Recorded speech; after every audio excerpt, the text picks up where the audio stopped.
사실 저에게도 엄청나고 무지막지한 큰 사건이 하나 있답니다. 친구에게도 지인에게도 말하지 못한 이야기를 익명의 힘을 빌려서 친애하는 채널에 사연을 보내게 되었습니다. 뉴스와 시사 프로그램에도 다뤘던 이야기이니 꽤 흥미로울 거라 생각이 드는데요. 그럼 많은 분들이 들어주시길 기도하며 써보도록 하겠습니다. 남편과 저는 중학교 교사로 일하다 인연이 되었습니다. 학교에서 동료로 지내다가 사랑에 빠져서 결혼까지 하게 되었죠. 저희 부부는 결혼해서 아들과 딸을 낳고 오순도순 잘 살았답니다. 그리고 저희가 교사이기 때문에 아이들 교육을 남에게 맡기지 않고 직접 시켰습니다. 부족하긴 하지만 나름 교육자이다 보니 옳고 그름을 가르치며 반듯하게 키웠답니다. 그렇게 자녀들은 올바르게 잘 커서 아들은 사범대를 가서 중학교 선생님을 준비하게 되었고 딸은 교대를 가서 초등학교 선생님을 준비했습니다. 둘 다 임용고시에 한 번에 합격해서 저희 부부의 길을 똑같이 걷게 되었습니다. 교육자 집안이 된 거죠. 아들은 30이 되기 전에 같은 교사 일을 하는 며느리와 결혼해 잘 살게 되었고 딸아이는 나이가 차고 있음에도 인연을 만나지 못했어요. 딸은 30이 조금 넘은 나이에 예상치 못한 사윗감을 데리고 왔답니다. 엄마, 아빠, 이쪽은 내가 결혼하고 싶은 남자친구야. 투자 일을 하고 있어. 투자? 그럼 별다른 직업 없이 투자만 하는 거예요? 네, 어머님. 저희 부모님이 투자로 많은 돈을 버셔서 제가 그 뒤를 이어 여기저기 투자를 하고 있습니다. 나름 큰 돈을 만지고 있는 능력 있는 투자자입니다. 저희 부부는 비슷한 직업군이나 성실한 사이를 원했는데 투자만 전문적으로 하는 사이가 걱정되었습니다. 괜히 딸까지 물들어 교사 일을 그만두고 돈을 불리는 데 빠질까봐 염려가 되더라고요. 딸아이는 저희가 그런 걱정을 하는 걸 알았는지 자기는 평생 교직에서 물러나지 않을 거라 장담했고 사이가 능력 있는 사람이라 매년 떼돈을 버는 실력이 있는 사람이라 일컬어서 마음의 문을 열게 되었습니다. 아버님, 어머님, 저는 부모님으로부터 투자하는 기술을 배우며 컸습니다. 주로 부동산에 투자를 하고 있어요. 재개발되는 곳이 워낙 많은데 하나하나 따져보고 조사해서 투자를 한답니다. 여태껏 손해 한번 보지 않고 투자에 성공했답니다. 그러니 걱정 마시고 저를 사이로 받아주세요. 그럼 평생 미정이를 호강시키면서 살도록 하겠습니다. 우리는 그런 욕심까진 없어. 안정적이고 성실한 사람이 사이가 되길 원했거든. 그래도 어쩌겠어. 미정이랑 둘이 좋아 죽겠다니 결혼을 허락할 수밖에. 당신 생각은 어때요? 뭐 능력 있고 인성도 좋아 보이니 반대할 이유가 있나? 미정이가 어련히 좋은 남편감을 골랐겠지. 둘이 잘 살 것 같으니 결혼시키자고. 감사합니다, 아버님.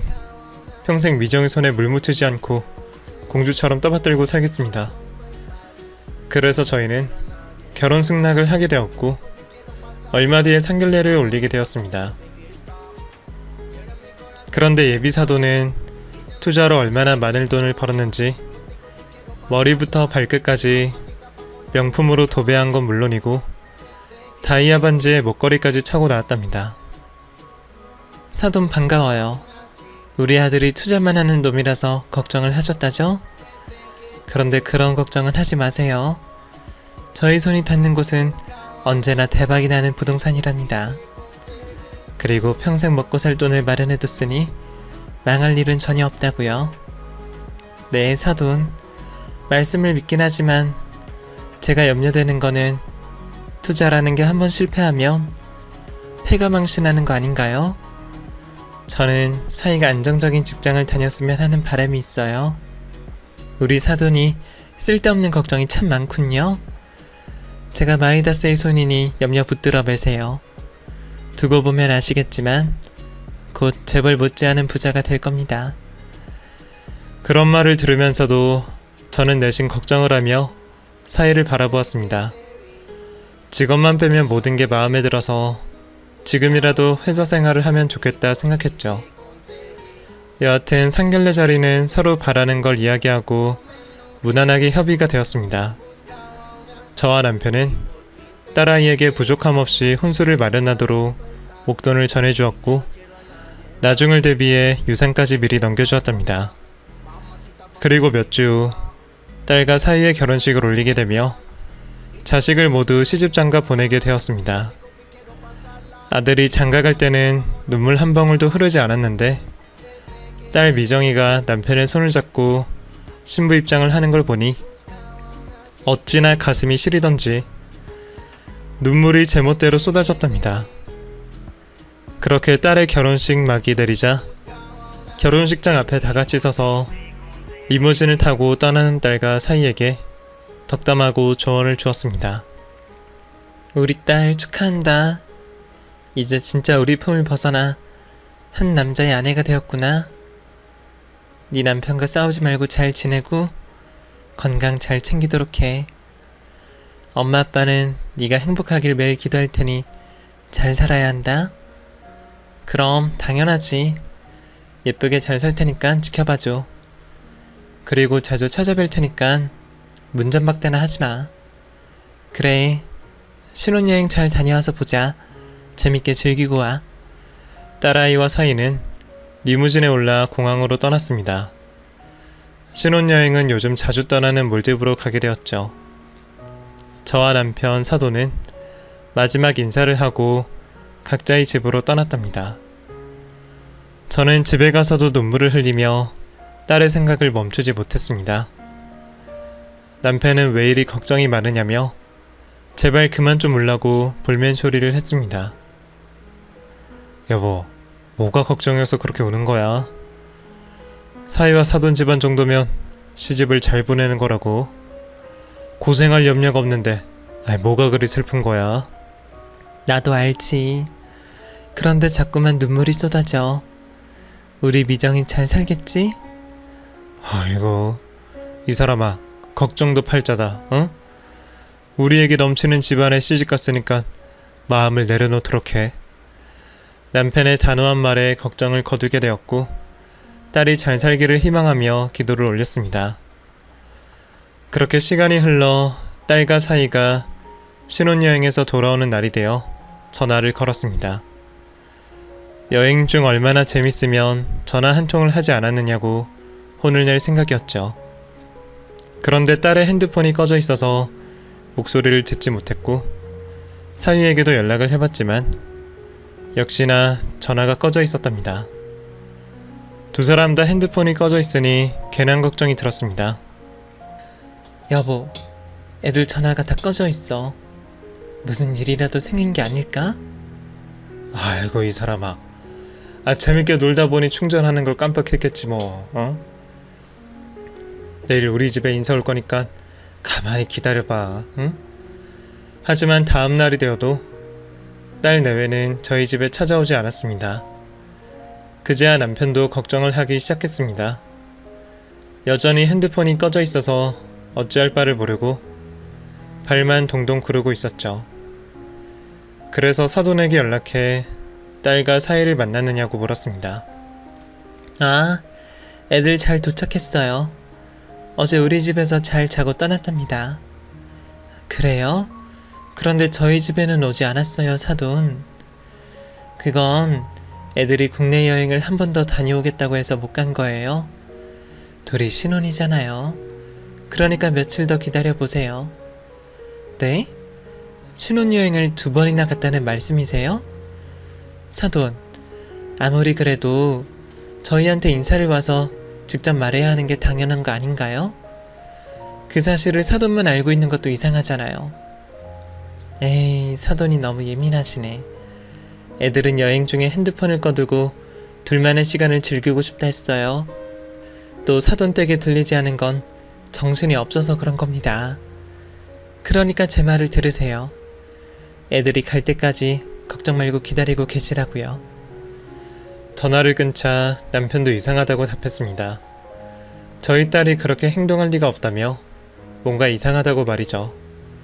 하지만 지금으로선 사돈 말을 믿고 가만히 기다릴 수밖에 없었습니다. 시간이 일주일이 지났는데 여전히 딸의 핸드폰은 꺼져 있었고 저희 걱정은 산더미처럼 불어났습니다. 사돈, 아이들이 왜 아직까지 연락이 닿지 않는지 궁금해요. 혹시 무슨 일이라도 생긴 게 아닐까요? 경찰에 신고라도 해야 할까 싶어요. 뭐라고요? 사돈, 말도 안 되는 소리 하지 마세요. 그리고 며칠 전 미정이를 만났는데 사돈 부부를 만나기 싫다고 했습니다. 네? 저희를 만나기 싫다뇨? 아니, 무슨 그런 끔찍한 소리를 하시는 거예요? 미정이 말을 들어보니 사돈이 어릴 적부터 학대를 하셨다는데. 학대라뇨?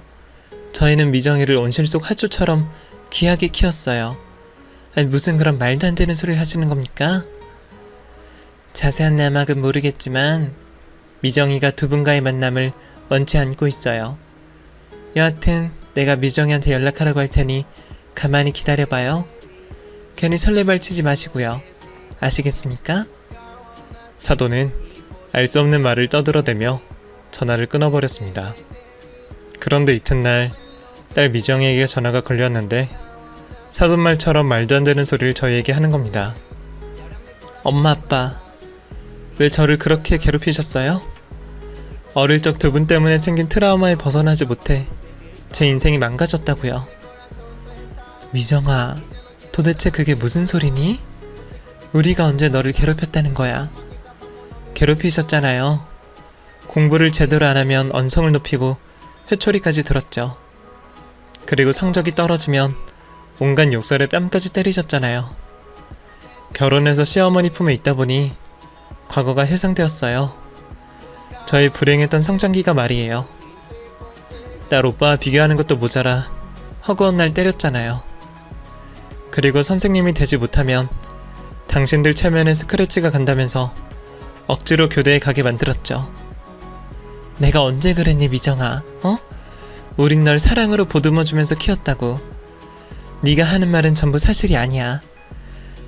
선생님도 네가 원했던 거야. 우린 네가 다른 대학에 가도 상관없다고 했었어. 변명하지 말아요. 난 분명히 학대를 당했어요. 내가 모두 기억한다는데 끝까지 오리발을 내미시는군요. 어쨌든 나는 이제라도 두 분에게서 벗어날 겁니다. 그러니 연락하지 말아주세요. 나의 식구는 이제 남편과 시어머니 뿐입니다.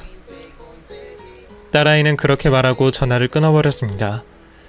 저와 남편은 아무리 생각해봐도 딸을 괴롭히거나 학대한 적이 단 한 번도 없어서 기가 막히는 상황이었답니다. 게다가 딸의 목소리와 말투가 180도 변한 걸 느낄 수 있었습니다. 또 종이에 적힌 대로 읽었는지 종이 넘기는 소리까지 들렸죠. 사돈이 시키거나 사이가 적어준 대로 읊은 게 분명한 것 같았답니다. 그렇다고 시키는 대로 할 리 없는 딸이 무슨 이유로 이렇게 변했는지 도통 감이 잡히지 않더라고요. 그래서 저는 직접 대면하고 대화를 듣고 알기 위해 신혼집을 찾아갔더니 다른 사람들이 살고 있었습니다. 저는 유령이라도 만난 것처럼 집주인을 멍하니 보다가 돌아왔답니다. 그리고 이게 어떻게 된 일인지 알기 위해서 무작정 사돈집을 찾아갔습니다. 여긴 왜 오셨습니까? 제 며느라기가 두 분을 보고 싶어 하지 않는다고요. 그렇게 애를 괴롭혔으니 당신들 얼굴을 보고 싶어 하겠습니까? 양심이 있으면 당장 돌아가세요. 사돈, 미정이가 하는 말은 모두 거짓이에요. 우린 딸을 학대한 적이 없단 말입니다. 저는 미정이 말만 믿어요. 원래 괴롭힌 사람은 기억을 못하는 법이니까. 이봐요 사돈, 무슨 일이 있건 간에 대화로 풀어야 하잖아요. 그런데 딸 신혼집에 다른 사람이 있더군요. 이게 다 어떻게 된 일이에요? 당신들이 찾아올까봐 집을 이사했습니다. 미정이는 지금 심신이 미약한 상태이니 절대 찾지 마세요. 제 딸이 왜 이렇게 변했는지 꼭 알아야겠습니다. 혹시 제 딸 여기 있습니까? 여기 없으니까 당장 돌아가. 이 더러운 학대범들아. 광분한 남편은 사돈을 밀쳐내고 집 안으로 들어갔습니다. 그런데 딸과 사이의 모습이 보이지 않았습니다. 남편은 여전히 흥분한 채 사돈에게 물었습니다. 내 딸 어딨어요? 애들이 사는 집이 어딘지 당장 이실 짓고 하란 말입니다. 그건 말하지 못합니다. 내 며느리를 지켜야 되니까요. 그리고 내 아들하고 여행 가겠다고 떠난 지 며칠 됐습니다. 미정이가 과거 상처가 심해서 여행으로 치유를 해야 한다고 했습니다. 얼마나 한이 많던지.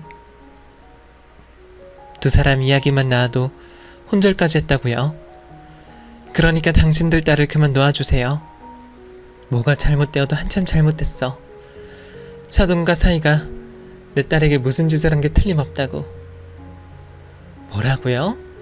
우리가 미정이한테 무슨 짓을 했다는 게 무슨 말이에요? 우린 미정이 말을 듣고 당신들과 분리 조치를 하는 것 뿐입니다. 우리는 이대로 안 될 것 같아 경찰서를 찾아갔습니다. 딸이 갑작스레 변한 데다 만남과 연락을 피한다고 신고를 했죠.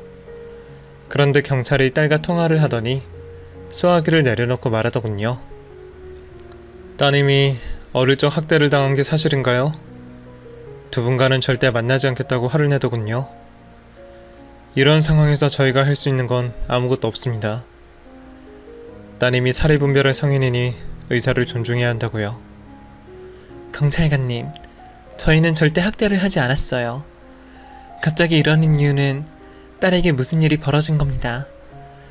그러니 경찰관님이 나서서 조사를 해주셔야 돼요. 이봐요 아주머니, 저희에게 조사를 의뢰하기보단 따님을 찾아가 용서를 구하는 게 먼저 아닐까요? 목소리를 들어보니 아주 큰 상처를 가지고 있던 것 같습니다. 경찰관도 딸의 일방적인 주장을 믿어서 저희에게 아무런 도움을 주지 않았답니다. 집으로 돌아간 저와 남편은 과거를 곱씹으며 혹시라도 딸에게 상처를 준 적이 있는지 대화를 나누었습니다. 하지만 아무리 회상해봐도 미정이에게 큰소리 한번 내지 않으며 키워서 저희의 죄를 찾지 못했답니다. 그렇게 발만 동동 구르고 있는데 얼마 뒤에 고소장이 날아왔습니다. 바로 딸이 보낸 소장이었습니다. 저희가 미정이를 학대하고 강요한 삶을 살게 했다며 피해보상금을 달라는 내용이었습니다. 남편과 저는 고소장을 보며 극한의 스트레스를 받아 쓰러지기까지 했답니다. 결혼 전까지 아무런 문제가 없던 딸이 갑자기 이러니 미치고 팔짝 뛰겠더라고요. 저희는 고소장을 찢어버리고 딸에게 연락을 시도했습니다. 이번에는 전화를 받더군요. 미정아, 너 도대체 왜 이러는 거니?